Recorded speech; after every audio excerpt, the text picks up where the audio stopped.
ప్రభుత్వాలు మారితే సినిమాల గమ్యం కూడా మారుతుందా? ఒక రాష్ట్రంలో రాజకీయ సమీకరణాలు కొత్త మలుపు తీసుకుంటే ఎప్పటి నుంచో ఎదురుచూస్తున్న సినిమా ఒక్కసారిగా థియేటర్లోకి వచ్చేస్తుందా? విజయ్ ముఖ్యమంత్రి అయ్యారు. ఇకనైనా విజయ్ చివరి చిత్రం జననాయగన్ విడుదలకు గ్రీన్ సిగ్నల్ పడుతుందా? ఇలాగే ప్రభుత్వం మారిన వెంటనే ది బెంగాల్ ఫైల్స్ కు వెస్ట్ బెంగాల్లో థియేటర్ల తలుపులు ఎలా తెరుచుకున్నాయి? సినిమాలపై రాజకీయాల ప్రభావమా లేక రాజకీయాలపై సినిమాల ప్రభావమా? చూద్దాం. విజయ్ స్థాపించిన తమిళగా వెట్రి కజగం పార్టీని స్థాపించి ప్రత్యక్ష ఎన్నికల్లోకి వెళ్లడం, జననాయగంలో పాలిటిక్స్ ని ప్రభావితం చేసే డైలాగ్స్ సన్నివేశాలుండటంతో సెన్సార్ బోర్డు అభ్యంతరాలు తెలిపింది. ఇంకా లీక్స్, ఇతర కారణాల వల్ల ఈ సినిమా విడుదల పలుమార్లు వాయిదా పడింది. తాజా ఎన్నికల్లో 107 సీట్లు గెలిచి తమిళనాడు రాజకీయాల్లో సంచలనం సృష్టించింది విజయ్ పార్టీ. అధికారానికి అవసరమైన 118 మ్యాజిక్ ఫిగర్ కు చేరువలో ఉన్న విజయ్ ఇతర మద్దతుదారులతో కలిసి విజయ్ ప్రభుత్వాన్ని ఫామ్ చేశాడు. జననాయగన్ గ్రాండ్ రిలీజ్ కోసం ఫ్యాన్స్ వెయిట్ చేస్తున్నారు. జననాయగన్ విజయ్ నటుడిగా కనిపించే చివరి చిత్రం కావడంతో అభిమానుల్లో భారీ అంచనాలు ఉన్నాయి.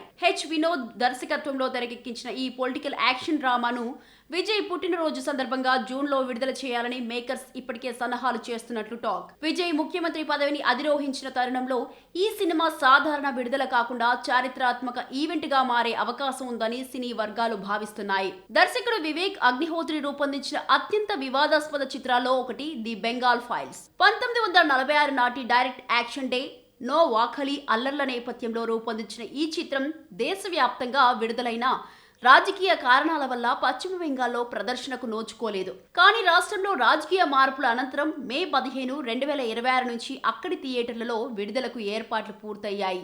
ఒకవైపు ప్రభుత్వం మారడంతో ది బెంగాల్ ఫైల్స్ కు థియేటర్ల తలుపులు తెరుచుకున్నాయి. జననాయగన్ విడుదలకు మరింత చారిత్రాత్మక ప్రాధాన్యం రావచ్చు. ఈ రెండు పరిణామాలు ఒక విషయాన్ని స్పష్టంగా చెబుతున్నాయి. భారతదేశంలో సినిమా, రాజకీయాలు విడదీయరాని బంధంతో ముడిపడి ఉన్నాయి. కొన్ని సందర్భాల్లో రాజకీయ మార్పులు సినిమాల గమ్యాన్ని నిర్ణయిస్తే, మరికొన్ని సందర్భాల్లో సినిమాలే రాజకీయ ప్రయాణానికి ప్రతీకలుగా మారుతున్నాయి. ఒక కథ, 3 భాషలు, 2 భాగాలు, అన్ని చోట్ల సంచలన విజయాలు. ఇప్పుడు 3వ భాగం కోసం దేశవ్యాప్తంగా ఉత్కంఠ నెలకొంది. అదే దృశ్యం 3 మలయాళ వెర్షన్ విడుదలకు సిద్ధమైంది. హిందీ వెర్షన్ సెట్స్ పైకి వెళ్ళింది. కానీ తెలుగు వెర్షన్ మాత్రం ఇంకా ప్రారంభమే కాలేదు. అసలు వెంకటేష్ మరోసారి రాంబాబు పాత్రలో కనిపించబోతున్నారా లేక ఈసారి దృశ్యం సిరీస్ కి తెలుగులో బ్రేక్ పడుతుందా? ఇదే ఇప్పుడు టాలీవుడ్ లో హాట్ టాపిక్. దృశ్యం 2 భారతీయ సినీ చరిత్రలో అత్యంత విజయవంతమైన థ్రిల్లర్ ఫ్రాంచైజీలలో ఒకటిగా నిలిచాయి.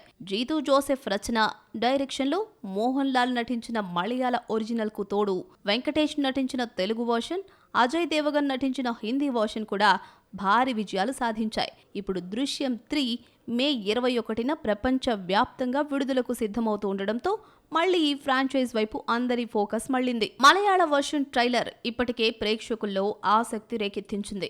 మరోవైపు అజయ్ దేవగన్ మెయిన్ లీడ్ లో హిందీ దృశ్యం 3 షూటింగ్ కూడా ప్రారంభమై సెట్స్ పై బిజీగానే ఉంది. అయితే తెలుగు వర్షన్ పై మాత్రం ఇప్పటి వరకు ఎలాంటి అధికారిక ప్రకటన లేదు. దీంతో వెంకటేష్ ఈ ప్రాజెక్ట్ ను నిజంగానే పక్కన పెట్టాడా అన్న ప్రశ్నలు సినీ వర్గాల్లో చర్చకు దారితీస్తున్నాయి. ప్రస్తుతం వెంకటేష్ దర్శకుడు త్రివిక్రమ్ శ్రీనివాస్ తో ఆదర్శ కుటుంబం షూటింగ్ లో బిజీగా ఉన్నాడు. ఈ సినిమా పూర్తయ్యాక దర్శకుడు అనిల్ రావిపూడితో కళ్యాణ్ రామ్ కాంబోలో మల్టీ స్టారర్ ప్లానింగ్ తో సంక్రాంతి టార్గెట్ గా మరో ప్రాజెక్టుకు గ్రీన్ సిగ్నల్ ఇచ్చేశాడు. ఈ 2 కమిట్మెంట్స్ మధ్య దృశ్యం 3కి డేట్స్ కేటాయించే అవకాశం చాలా తక్కువగా కనిపిస్తోంది. వెంకటేష్ ఈసారి దృశ్యం 3 తెలుగు రీమేక్ కు దూరంగా ఉండాలని అనుకుంటున్నాడు అనే టాక్ వినిపిస్తోంది. ఒరిజినల్ మలయాళ వర్షన్ త్వరగా విడుదలవుతూ ఉండడం, రీమేక్ సినిమాలపై ప్రేక్షకుల అభిరుచిలో వచ్చిన మార్పులు, అలాగే Venkatesh busy schedule all together ఈ నిర్ణయానికి కారణమై ఉండొచ్చని సినీ విశ్లేషకులు అంటున్నారు. అయితే అధికారిక ప్రకటన వచ్చే వరకు రాంబాబు మళ్లీ తెరపై కనిపిస్తాడా లేదా అన్న సస్పెన్స్ మాత్రం కొనసాగుతూనే ఉంది. ఒకప్పుడు పెళ్లి తర్వాత హీరోయిన్ల కెరీర్ కి ఎండ్ కార్డ్ పడ్డట్టే అనే అభిప్రాయం ఉండేది. కానీ ఇప్పుడు మాత్రం పరిస్థితి పూర్తిగా మారిపోయింది. నయనతార, సమాంత, రష్మిక మందన, కీర్తి సురేష్ లాంటి స్టార్ హీరోయిన్లు పెళ్లి తర్వాత కూడా యాక్షన్ పాత్రలు ఎంచుకుంటూ కొత్త ఇమేజ్ కోసం ప్రయత్నిస్తున్నారు. అయితే ఈ ట్రెండ్ ఎంత ఆకర్షణీయంగా కనిపించినా దీని వెనుకున్నటువంటి రిస్కులు కూడా అంతే పెద్దవి. మరి బాడీ ఇంజరీస్, ఇమేజ్లో మార్పు, family stress, box office risk, ఇలా అనేక సవాళ్లు ఎదురవుతాయి. మరి పెళ్లి తర్వాత యాక్షన్ అవతారం ఎత్తిన స్టార్ హీరోయిన్ల కెరీర్కు ఇది ప్లస్సా లేక మైనసా? నయనతార పెళ్లి తర్వాత కూడా వరుసగా యాక్షన్ స్టోరీస్ సెలెక్ట్ చేసుకుంటోంది. జవాన్, 20, టాక్సిక్ లాంటి సినిమాల్లో guns, chasing scenes, intense stunts చేస్తోంది. అయితే ఇలాంటి పాత్రలు శారీరకంగా తీవ్రమైన ఒత్తిడిని కలిగిస్తాయి. చిన్న గాయం కూడా షూటింగ్ స్కెడ్యూల్ను దెబ్బతీయొచ్చు. అంతేకాదు వరుసగా పవర్ఫుల్ పాత్రలు చేస్తే ఫ్యామిలీ డ్రామాలు, సాఫ్ట్ రోల్స్ లో కనిపించే అవకాశాలు తగ్గిపోవచ్చు. Samantha the family mass 2, Citadel series లో పవర్ఫుల్ యాక్షన్ పాత్రల్లో కనిపించింది. ఇప్పుడు లేటెస్ట్ గా తన స్వీయ నిర్మాణం చిత్రం మా ఇంటి బంగారంలో మరోసారి పూర్తి స్థాయి యాక్షన్ పాత్రలో కనిపిస్తోంది. చీరకట్టులోనే ఫైట్స్ చేయడం, హై ఆక్టన్ స్టంట్స్ చేయడం సినిమాకు ప్రత్యేక ఆకర్షణ. కానీ నిర్మాతగా, నటిగా 2 బాధ్యతలు తీసుకోవడం అదనపు ఒత్తిడిని పెంచుతుంది. సినిమా ఫలితం ఆశించిన స్థాయిలో రాకపోతే ఆర్థికంగా కూడా ప్రభావం పడే అవకాశం ఉంది. యాక్షన్ పాత్రల కోసం తీసుకునే శారీరక శ్రమ, మానసిక ఒత్తిడి కెరీర్ పై మరింత ప్రభావం చూపవచ్చు. రష్మిక మైసాలో గిరిజన యోధురాలుగా పవర్ఫుల్ యాక్షన్ క్యారెక్టర్ లో కనిపిస్తోంది. ఇది ఆమెకు కొత్త ఇమేజ్ ను తీసుకురావచ్చు. కానీ ప్రేక్షకులు ఎక్కువగా ఆమెను రొమాంటిక్, కమర్షియల్ పాత్రలో చూడటానికి ఇష్టపడతారు. మరి ఈ మార్పును అందరూ అంగీకరిస్తారా అన్న సందేహం కూడా ఉంది. యాక్షన్ సినిమా రిజల్ట్స్ రివర్స్ అయితే అది ఆమె బ్రాండ్ ఇమేజ్ పై ప్రభావం చూపే అవకాశం కూడా ఉంది. సహజ నటనకు పేరుగాంచిన కీర్తి సురేష్ ఇప్పుడు రౌడీ జనార్దన, మలయాళంలో ఆంటోనీ వర్గీస్ తో చేస్తున్న తొట్టం లాంటి మాస్ యాక్షన్ ప్రాజెక్టులతో డిఫరెంట్ రోల్లోకి అడుగు పెడుతోంది. అయితే నటన ప్రధానంగా మెప్పించిన కీర్తికి యాక్షన్ ఇమేజ్ ఎంతవరకు సరిపోతుందో చూడాలి. ప్రేక్షకుల అంచనాలకు తగ్గ ఫలితం రాకపోతే ఈ మార్పు కెరీర్ పైనే ఎఫెక్ట్ పడుతుంది. పెళ్లి తర్వాత యాక్షన్ పాత్రలు చేయడం ఒక ధైర్యమైన నిర్ణయం. కానీ అదే సమయంలో పెద్ద రిస్క్ కూడా. స్టంట్స్ వల్ల గాయాలు, షూటింగ్ డిలేస్, కుటుంబ బాధ్యతలతో సమన్వయం, భారీ బడ్జెట్ ఒత్తిడి, ఇమేజ్ మార్క్ ఇవన్నీ కలిసి కెరీర్ పై ప్రభావం చూపిస్తాయి. ఒక్క హిట్ అయితే యాక్షన్ స్టార్ ఇమేజ్ వస్తుంది. కానీ ఒక్క ఫ్లాప్ పడితే అదే ప్రయోగం తిరిగి బూమ్రాంగ్ అయ్యే అవకాశం ఉంది. అందుకే ఇప్పుడు ఈ స్టార్ హీరోయిన్ల ముందున్న అసలు పరీక్ష యాక్షన్ చేయడం కాదు, తమ ఇమేజ్ ను దీర్ఘకాలం నిలబెట్టుకోవడమే. ఒకవైపు స్పై యాక్షన్, మరొక వైపు 1960s బ్యాక్డ్రాప్ లో పీరియాడిక్ గ్యాంగ్స్టర్ డ్రామా. ఇప్పుడు వాటి మధ్యలో full on entertainer. Karthik career ప్రస్తుతం 3 భిన్నమైన జానర్లతో దూసుకుపోతోంది. సర్దార్ 2 పోస్ట్ ప్రొడక్షన్ లో ఉండగా మార్షల్ శరవేగంగా చిత్రీకరణ జరుపుకుంటోంది. ఇదే సమయంలో కళ్యాణ్ శంకర్ దర్శకత్వంలో సితారా ఎంటర్టైన్మెంట్స్ నిర్మిస్తున్న కొత్త తెలుగు, తమిళ బైలింగ్వల్ సినిమాకు శ్రీకారం చుట్టాడు కార్తీ. మరి యాక్షన్ నుంచి కామెడీకి ఈ టర్న్ వెనుకున్నటువంటి ప్లాన్ ఏంటి? కార్తీ ప్రస్తుతం తన కెరీర్ లో బిజీ స్కెడ్యూల్ కంటిన్యూ చేస్తున్నాడు. సర్దార్ 2 పోస్ట్ ప్రొడక్షన్ పనిలో ఉంది. డైరెక్టర్ పిఎస్ మిత్రన్ తెరకెక్కిస్తున్న ఈ సినిమాలో కార్తీ మరోసారి ద్విపాత్రాభినయంతో కనిపించనున్నాడు. స్పై యాక్షన్, భారీ సెట్ పీస్లు, అంతర్జాతీయ స్థాయి మేకింగ్ తో ఈ సినిమా 2026లో గ్రాండ్ రిలీజ్ కు ప్లాన్ చేస్తున్నారు. At the same time Marshal అనే పీరియాడిక్ యాక్షన్ డ్రామాలో కూడా కార్తీ నటిస్తున్నాడు. 1960s నాటి రామేశ్వరం నేపథ్యంలో సాగే ఈ గ్యాంగ్స్టర్ కథను దర్శకుడు తమేష్ తెరకెక్కిస్తున్నాడు.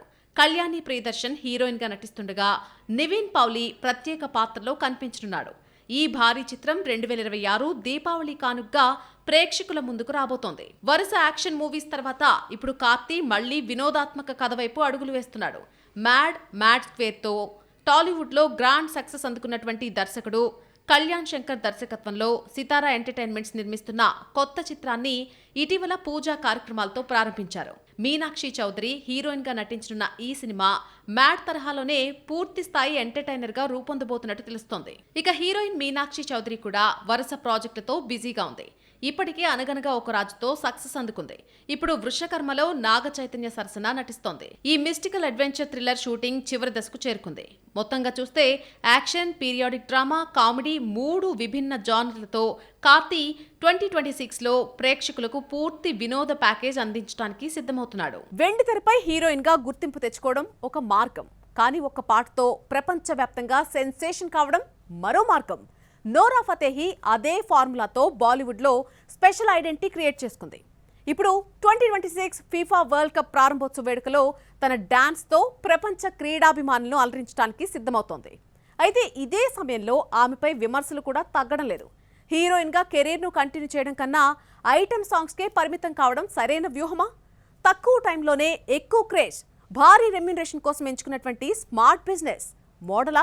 గతంలో 2022 ఫిఫా వరల్డ్ కప్ ముగింపు వేడుకలో తన ఎనర్జెటిక్ పర్ఫార్మెన్స్ తో ప్రపంచాన్ని ఆకట్టుకున్న నోరా ఫతేహి ఈసారి 2026 ఫిఫా వరల్డ్ కప్ ప్రారంభోత్సవ వేడుకలో మెరవనుంది. టొరంటోలో జరిగే ఈ కార్యక్రమంలో ఆమె డాన్స్ కు కోట్లాది మంది క్రీడా అభిమానులు సాక్ష్యం కానున్నారు.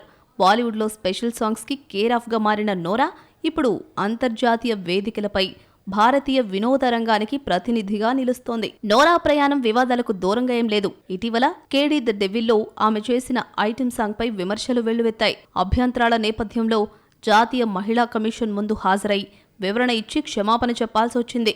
అయినప్పటికీ నోరా తన వ్యూహాన్ని మార్చలేదు. హీరోయిన్గా నెలల తరబడి కాల్ షీట్లు ఇవ్వడం కంటే 4 లేదా 5 రోజుల షూట్తోనే భారీ రెమ్యూనరేషన్, వరల్డ్ వైడ్ గుర్తింపు సంపాదించే ఐటెం సాంగ్స్ పైనే ఆమె దృష్టి కేంద్రీకరించింది. సుల్తానా, దిల్బర్కి ఆంకోంకి, కుసు కుసు లాంటి పాటలతో నోరా ఒక ప్రత్యేక బ్రాండ్గా మారిపోయింది. ఇప్పుడు ఇదే వ్యూహాన్ని తమన్నా భాటియా వంటి స్టార్ హీరోయిన్లు కూడా అనుసరిస్తున్నారు. అయితే విమర్శకుల ప్రశ్న మాత్రం ఒకటే, ఇది నటిగా ఎదగడానికి తీసుకున్న షార్ట్ కట్ మాత్రమేనా, లేక కాలం మారుతున్న కొద్దీ హీరోయిన్ అనే నిర్వచనాన్నే మార్చేస్తున్న కొత్త వ్యాపార నమూనానా? ఏదేమైనా నోరా ఫతేహీ నిరూపించిన ఒక నిజమేంటంటే, ఒక హిట్ పాట కూడా పూర్తి స్థాయి సినిమా కెరీర్కు సమానమైన క్రేజ్ను తీసుకురాగలదు అని. బాలీవుడ్ లో వరుసగా భారీ సినిమాలు చేసినా సరైన హిట్ లేక స్ట్రగుల్ అవుతున్న దిశా పటానీకి నేరుగా హాలీవుడ్ నుంచి వచ్చిన భారీ అవకాశం అందరికీ షాక్ ఇచ్చింది. ఇంతకీ దిశాకు వచ్చిన హాలీవుడ్ ఛాన్స్ ఏంటి? At the same time Bollywood లో కంబ్యాక్ కోసం చూస్తున్న అవారపన్ 2 ఎప్పుడు రిలీజ్ కాబోతోంది? చూసేద్దాం. బాలీవుడ్ గ్లామర్ డాల్ గా గుర్తింపు పొందిన దిశా పటానీ హాలీవుడ్ లో అడుగుపెట్టింది. ఆమె నటిస్తున్న తొలి హాలీవుడ్ చిత్రం the portal of force latest గా ట్రైలర్ రిలీజ్ అయింది. ఈ సినిమాలో జెసికా అనే కీలక పాత్రలో ప్రపంచాన్ని కాపాడే పర్పస్ఫుల్ క్యారెక్టర్లో దిశ కనిపిస్తోంది. ఈ చిత్రంలో కెవిన్ స్పేసీ, డాల్ఫ్ లండ్గ్రెన్, టైరీస్ గిబ్బన్ లాంటి హాలీవుడ్ ప్రముఖులు నటిస్తున్నారు. మానవాళి భవితవ్యాన్ని మార్చే శక్తిగా ఆమె పాత్ర రూపొందించబడినట్లు ట్రైలర్లో చూపించారు. హాలీవుడ్తో పాటు బాలీవుడ్లోనూ దిశా పటానీ ఇప్పుడు కీలక ప్రాజెక్ట్లో చేస్తోంది. కల్ట్ క్లాసిక్ అవారపన్కు సీక్వెల్గా వస్తున్న ఆవారపన్ 2లో ఆమె హీరోయిన్ గా నటిస్తోంది. ఈ చిత్రంలో ఇమ్రాన్ హష్మీ మళ్లీ తన ఐకానిక్ పాత్రలో కనిపించనున్నాడు. దర్శకుడు నితిన్ కక్కర్ తెరకెక్కిస్తున్న ఈ సినిమా ప్రేమ, ద్రోహం, విముక్తి నేపథ్యంలో సాగనుంది. ఈ సినిమా ఆగస్టు 14, 2026న ప్రపంచ వ్యాప్తంగా విడుదల కానుంది. అంటే ఒకవైపు హాలీవుడ్ డెబ్యూ, మరోవైపు బాలీవుడ్ కంబ్యాక్.